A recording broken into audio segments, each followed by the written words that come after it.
guys, and welcome back to Trenette Talks. It's your girl Michelle. Grab your coffee cups and get comfortable, y'all, because I feel like it's gonna go down tomorrow. Okay, today is February 8th, 2026, and tomorrow we have custody court.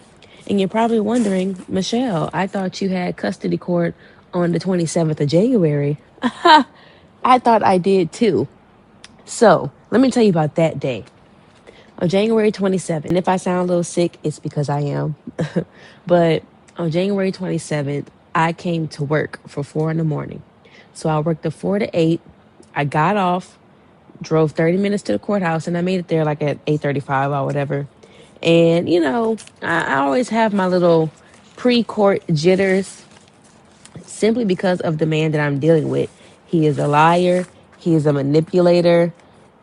In this parish, he has friends in the police force that are going to probably lie and manipulate for him. So I always get nervous about what he's capable of doing, if that makes sense. But nonetheless, I played my gospel music. I got myself together to go in the courtroom, and I did just that. So I get in. I had my book with me because if you know Port Allen, you know that they're going to take a while to get to you. They're going to take a while to start everything. They're going to take a million recesses before they even finally get to you. So I was reading my book, and of course, he was there in his work uniform. He was there in his police unit. So I'm assuming that he got off of work at 6 in the morning and came straight to the courthouse. So one little thing that made me mad was that he had his phone in the courtroom. In our parish, you are not allowed to have phones in the courtroom. But I'm assuming since he's friends with the bailiff and he was in uniform, they let him have his phone. Or it could be that since we had our phones for the protective order, he probably started his BS saying that he needs his phone for evidence and had, they let him take it for that reason. Because he didn't have a folder, which means he had no documents, anything of value. So, yeah. In there, we're sitting for a while, and I want to say it's the judge's assistant, I guess I would say. She came out, and she announces that the judge is not coming in today because she has the flu.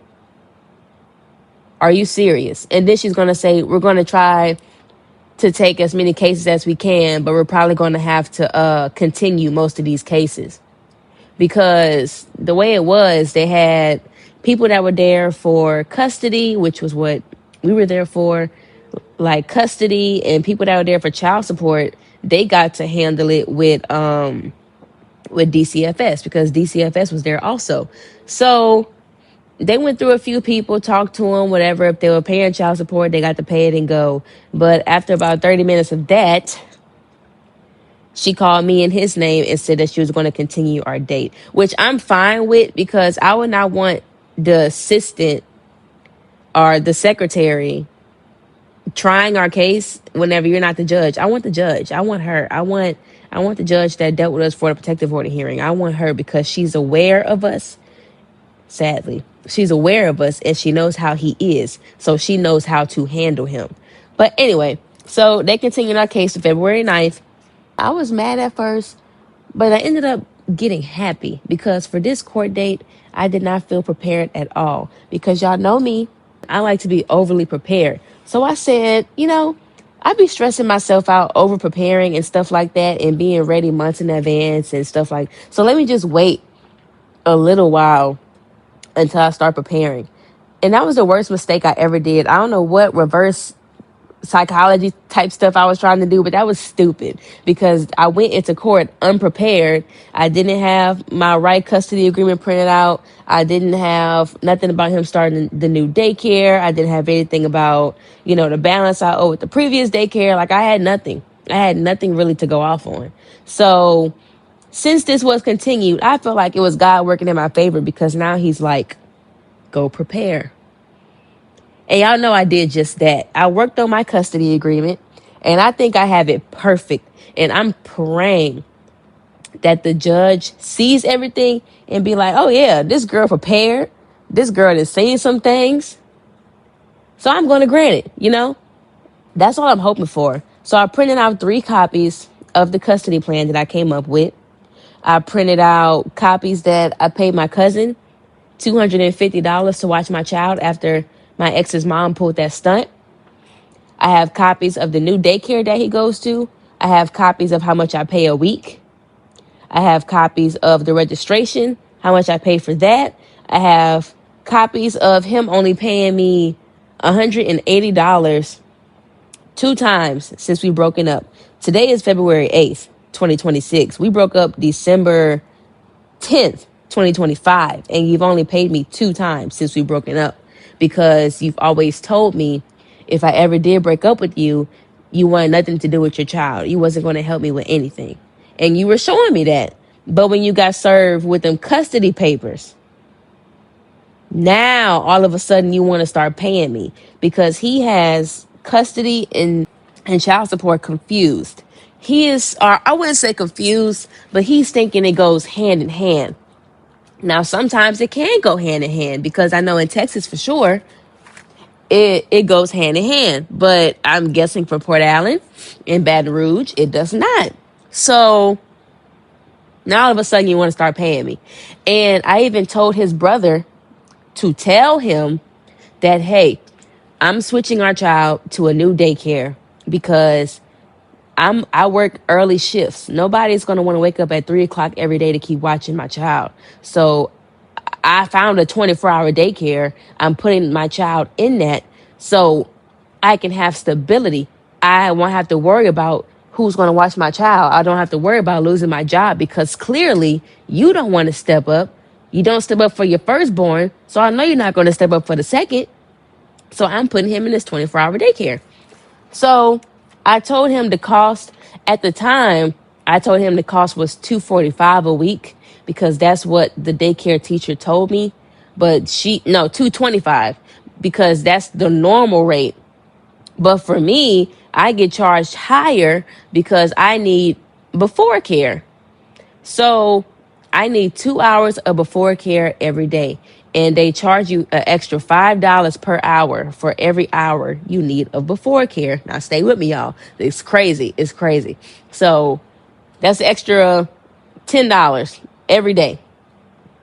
So somehow, some way, I pay $375 a week for daycare. $375 for Monday to Friday for daycare. Yeah. And he's telling me, even whenever it was at $225, and I told the brother to tell him so I can get some help to register him, and he said he's not giving me more than $180. You know what? I'm gonna read the exact text for y'all. So I told this to his brother. I said, ask him if he can give me the money to start Micah at his new daycare. I literally have no help. I cannot lose my job. Then he'll really be hollering about child support. I need $400. I can't keep doing this. And so he sent me what my ex said. And my ex said, you stated that I would give you $180 every 2 weeks. I have bills and I have another baby on the way. I have to make sure I can take care of my own bills as well. I have to pay junior schooling as well. You stated that $180 every 2 weeks, and that's what I'm agreeing to. So the next amount I'm sending is $180 on the 27th. Micah was here from Thursday up to Sunday, and you didn't want to come get him. On top of that, I had to get Pampers and wipes, sending you $180 2 times a month. It's $360 plus the diaper and wipes, $400 a month. So with that being said, you're not getting no $400 flat for his daycare. This is what he said. That's what his brother said. This is what he said. And the crazy thing is, do you think that's going to hold up in court? I said I would pay him back. I literally said I would pay him back. And you're telling me no because you so claim have a baby on the way. He texted this January 19th. So if you had a baby on the way January 19th and we broke up December 10th, that means that you were cheating on me while we were together for you to have a baby on the way. And I didn't even acknowledge the baby on the way thing because he's a narcissist. And like my therapist told me, any chance he can get to pick with me, he's going to take it. So he thought by him saying that he has a baby on the way was going to make me mad. No, it just makes me have nothing but extreme disgust for you. And I would say I feel sorry for the baby mama, but I don't. If you got with this man, seeing that he already got 2 kids, not even 5, they're under the age of 3, 4. He has a 1-year-old that he doesn't see. You've probably never met his 3-year-old, unless you did, it was probably in passing. He probably talks shit about me every day because I left him. And if you thought that was okay for you not be wearing any protection, messing around with this man, and get pregnant by him, I don't feel sorry for you. I really don't, because that's just plain stupidity. But anyway, so yeah, that's what he said. And the crazy thing is, I never got any diapers and wipes. He agreed to send me diapers and wipes. And I even tried to make it easy. I gave him my mom's address so he can just do a Walmart order. You don't have to give me money for the diapers and wipes. Here's my mom's address. Do a Walmart order every 2 weeks and send the diapers and wipes to my house. How hard is that? But you made your brother go buy the diapers and wipes and your brother didn't even give it to me? Like, that's weird. I'm confused on what's going on. So, yeah, I don't know where I was going with that. But, yeah, so that happened. And I'm just like, what the hell? So I screenshot that for court, too. Like, literally, the whole message thread from the agreement from them, like them agreeing that they were going to watch Micah for that weekend. And all of that from messages from the grandma and the brother, I printed out everything. And I highlighted the important parts for the judge to see in case she like skims or whatever. But yeah, I printed that out. I printed out my old daycare. I printed out how much I owed them because I got so behind with that daycare. Even though it was only $175 a week because I had other bills. I was getting behind on my other bills. I needed gas to get to work every day. And I was only making $14 an hour. Only making $14 an hour. I'm paying for everything for our child, plus the daycare, plus my phone bill, plus my loan, plus my license bill, plus like I'm paying for a lot of stuff. And most of it is late. So I was making sacrifices. If the daycare was letting me still bring my child without paying them, then of course I'm still going to bring him to daycare. But I was paying what I could to them every week. So the money that he was sending me, the 2 times he sent me money, I paid it to that daycare. And whatever I needed for the new daycare, I paid it with my own money. And I plan on doing that until I pay off the old daycare's balance. Whatever he sends me, I pay it towards the old daycare balance. And then whenever I'm finally debt free from them, because I would probably end up going back to them in the future, then the money he sends me is going to be applied to the new daycare. So I'm just hoping that the judge sees all of this, see how he's so uncooperative, and orders the temporary support. Because I do need the help. I mean, he's saying about all the bills he have, but I'm going to be having bills too. I'm moving out on my own next month so me and my child can have our own place. I have vehicles. I got to repair my vehicle. I have to do a whole bunch of stuff. I have to pay off my school debt. Like, I have bills too. So you're not the only person in the world that has bills.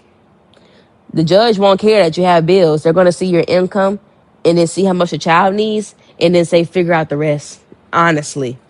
So, yeah, I just don't like how they think they got this in the bag.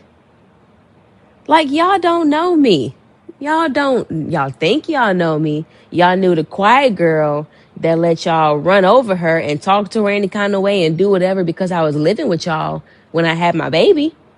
But y'all don't know me. I got some confidence back. I finally learned how to handle y'all. I started speaking up for myself. And y'all don't like that. Since y'all can't control me anymore, y'all are trying to make my life hell. And that's not finna... Look, I took my L whenever he wouldn't give me that phone back and that Apple Watch. And I really didn't take a L because it's off my account. I don't owe any money towards it. So that really wasn't an L. But for custody, that's my win. I could really blow their whole world down, but that's not me no more. I'm trying to grow. By being with my ex for 2 years, 2.5, whatever, and by him already having a child, I was able to see how he would be as a father. I was able to see how he handled his child's mother. I was able to see how his family handled the child's mother. And they all treated that girl so poorly. But she learned them too, and she be having the game right. So I took some pointers from her, and I took how they treated her and how they would be cursing her out when they don't get their way. I took how they called the cops on me because they agreed to watch my son and didn't feel like watching him no more. And I put all of that into my agreement. All of it. Like, I didn't put it, but you know what I'm saying. I turned it into clauses for my agreement. And if the judge has any questions on why I did what I did, I can kindly explain that to her. For the custody exchanges, I know my ex is not always going to be available. I don't care to see him because we have a protective order, all of that. So I know it's going to be third parties doing the custody exchange. Well, I limited that third party to the grandmother and the brother. I don't want to see his mama because every time she don't get her way, she cursing me out, she degrading me, she's saying nasty things, she's harassing me. I don't want her anywhere near me whenever it comes down to custody exchanges. It's not going to happen. I don't want to speak to her in regards to nothing, no birthday parties, no cruises she want to go to, nothing. No third parties at all. All communication will have to be on a parenting app between me and the father, not me and the father's grandma, not me and the father's mother, not me and the father's brother, me and the father. That reduces a lot of mess, a lot of drama. I want to hear you guys' thoughts and opinions on the things that I'm doing in my life. I really want to know what you think about it all. And if you ever have any questions about how, I would say, a general idea of how custody court may go, or child support, or anything of the sort, let me know. If you need help, you're scared about a protective order hearing and you want to know how my experience was. I mean, you can go back and hear it, but if you have more questions, you can always DM me. You can always leave a comment. I'm going to answer you guys. So I hope you guys liked what you heard today. If you did, don't forget to like, comment, share, and I will see you guys on the next episode where we go to custody court. I love you guys. Have a great week. Keep sipping your coffee and being unbothered. And I will see you next Monday. Bye. I used to think the glow was makeup, something I had to earn, but it's water in the morning, letting my body learn. This clean skin, soft light, this rest that shows in my eyes. This is how I hold my shoulders when I stop living rough.